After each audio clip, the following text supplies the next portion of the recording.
Hai, selamat datang di Ladang Cerita. Kali ini saya akan bercerita tentang akhir perjalanan.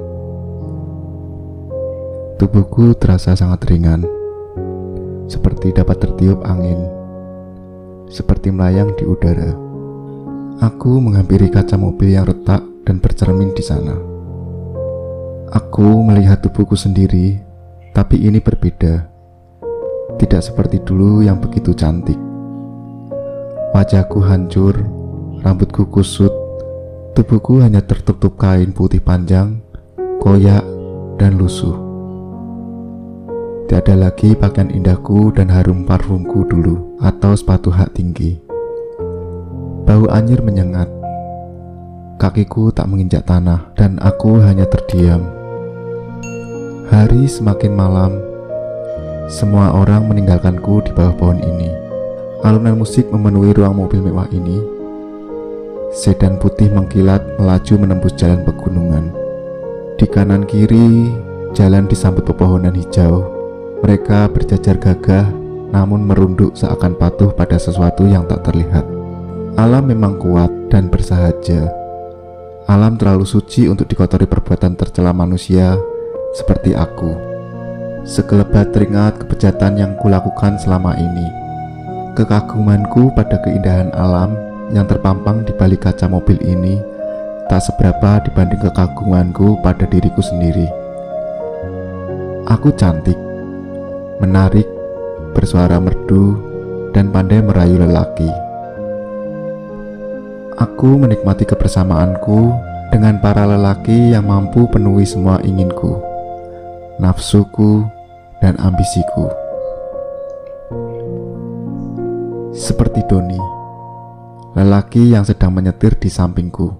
Ia membawaku dengan mengendari sedan putih ke tempat menginap eksklusif di kaki pegunungan ini. Siapa yang tak mengenal daerah ini? Begitu sejuk dan romantis untuk menghabiskan waktu berdua bermalam dengan pasangan. Ya, seperti aku dan Doni.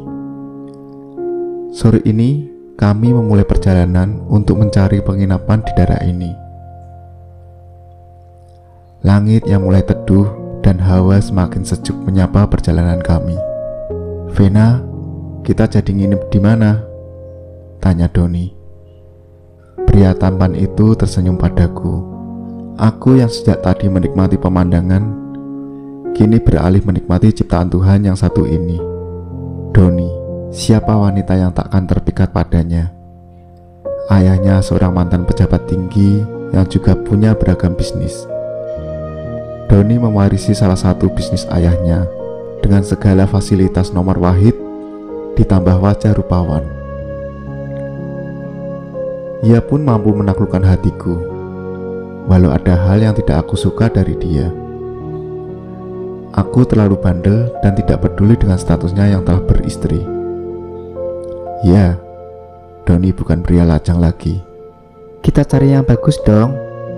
Masa mau nginep di tempat murahan sih sayang?" ujarku dengan manja. Doni tertawa renyah.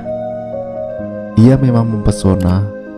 Aku sangat menyukai segala hal tentangnya, kecuali satu, istrinya. Oh iya, satu lagi. Dia juga sudah mempunyai seorang anak berumur 2 tahun. Masa bodoh dengan semua itu. Toh Doni sendiri mau main gila denganku. Perkenalanku dengan Doni terjadi ketika aku ada job menyanyi di sebuah kafe eksklusif.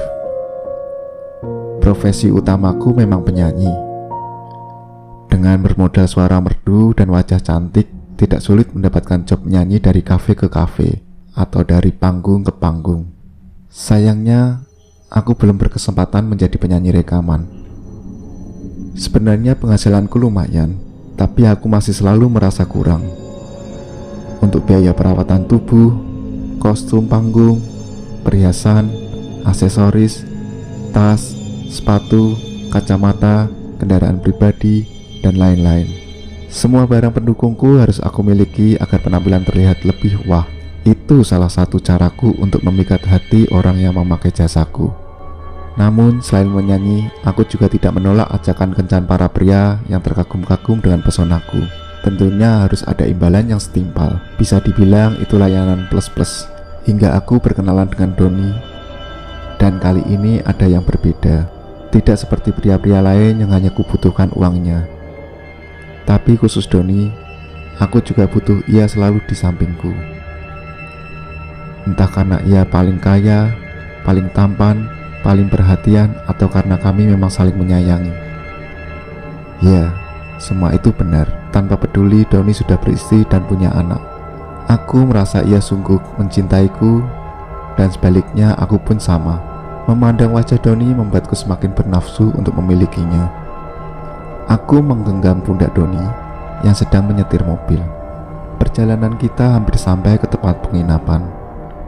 Tiba-tiba ponsel Doni yang diletakkan di dashboard berbunyi. Tanda ada panggilan masuk. Aku segera mengambilnya. Aku baca nama yang tertera di layar ponsel. My lovely wife. Dari siapa, Vena? Tanya Doni sambil tetap fokus menyetir. Istrimu. Kenapa masih telepon? Kamu udah pamit dengan alasan urusan bisnis kan? Tanyaku mulai curiga. Iya, tapi kalau telepon begitu biasanya penting. Penting apa? Aku merecek panggilan dari istri Doni. Vena sayang, jangan direcek. Doni mulai memprotesku. Beberapa saat kemudian sebuah singkat masuk dari my lovely wife. Isinya, Mas Doni, Rehan lagi sakit demam. Dia rewel panggil papa terus. Tolong bisa pulang sekarang. Aku hanya memicingkan mata membaca SMS itu. Kenapa bukan aku yang jadi istrinya? Aku cemburu. Anaknya sakit. Lalu, haruskah Doni pulang? Vena, mana handphonenya sini? Doni meminta ponselnya dan aku pun tidak memberikannya. Beberapa saat suasana hening. Aku sedang kesal, mungkin Doni juga. Maaf Doni, aku harus berulah begini. Aku tak ingin diganggu istrimu. Tapi kemudian panggilan masuk lagi dari my lovely wife. Istriku yang lagi telepon. Sini, kasihkan HP-nya. Nada suara Doni mulai meninggi. Aku udah bilang, aku gak mau acara kita ini terganggu sama istrimu, termasuk dengan telepon ini, bentakku. Vena, acara kita tetap lanjut kok, tapi biarin aku angkat telepon istriku. Doni masih menyetir, tapi dengan satu tangan berusaha meraih ponsel dari tanganku. Tanpa pikir panjang, aku membuka jendela mobil, lalu melempar ponsel itu ke jalan. Aku menggenggam tangan Doni dan berkata tegas, "Kamu milikku, Don." Vena, hei, apa-apaan kamu? Doni berteriak sambil berupaya melepas tangannya dari genggamanku. Ia menoleh ke belakang melihat jalan di mana ponselnya aku buang. Konsentrasi Doni sudah buyar. Ia tak memperhatikan lagi jalan di depannya. Padahal tempat penginapan yang kami tuju sudah dekat. Aku yang melihat jalan itu tersentak. Beberapa meter di depan mobil ini ada sosok nenek menyeberang jalan. Kondisi jalan pegunungan berupa tikungan tajam sangat curam. Ditambah langit yang gelap karena matahari baru terbenam. Rasanya mobil ini tak mampu menghindari nenek yang tepat di depan kami. Doni, awas! Jeritku. Doni tersentak lalu membanting setirnya ke kiri. Mobil menabrak pohon besar di tepi jalan. Aku merasakan sakit sekujur tubuh. Pandanganku gelap, lalu mataku terbuka. Aku berada di samping mobil yang hancur menabrak pohon. Aku melihat seorang pria berlumuran darah dipopong oleh orang-orang yang berkerumun menyelamatkannya. Aku memandang wajahnya. Aku ingat, itu Doni. Oh Doniku, malangnya nasibmu. Masih hidupkah kau? Lalu, diriku sendiri, masih hidupkah aku? Tubuhku terasa sangat ringan, seperti dapat tertipu angin, seperti melayang di udara. Aku menghampiri kaca mobil yang retak dan bercermin di sana, dan aku melihat tubuhku sendiri. Tapi ini berbeda, tidak seperti dulu yang begitu cantik. Wajahku hancur, rambutku kusut, tubuhku hanya tertutup kain putih panjang. koyak dan lusuh. Tiada lagi pakaian indahku dan harum parfumku dulu, atau sepatu hak tinggi. Bau anyir menyengat. Kakiku tak menginjak tanah. Aku mulai menangis, merintih, meratapi diriku. Semakin kencang menangis, namun tak ada seorang pun yang peduli. Aku berteriak-teriak keras, tapi yang terdengar hanya desahan tak jelas. Ingin pergi dari sini, aku ingin pulang ke rumahku. Tapi tubuh ini seperti terpaku di sini. Aku terdiam dan hari semakin malam. Semua orang meninggalkanku di bawah pohon ini. Orang-orang yang melewati jalan itu atau berhenti di bawah pohon besar itu, terutama pada malam hari, mengaku sering mendengar suara tangisan perempuan. Para warga sekitar mempercayai itu adalah makhluk penghuni pohon besar, arwah korban kecelakaan. Walau alam, hanya Allah yang maha mengetahui tentang roh yang terbatas oleh penglihatan manusia. Mari kita jadikan pelajaran hidup, kita semestinya selalu berbuat kebaikan pada siapapun, agar selamat dimanapun kita berada.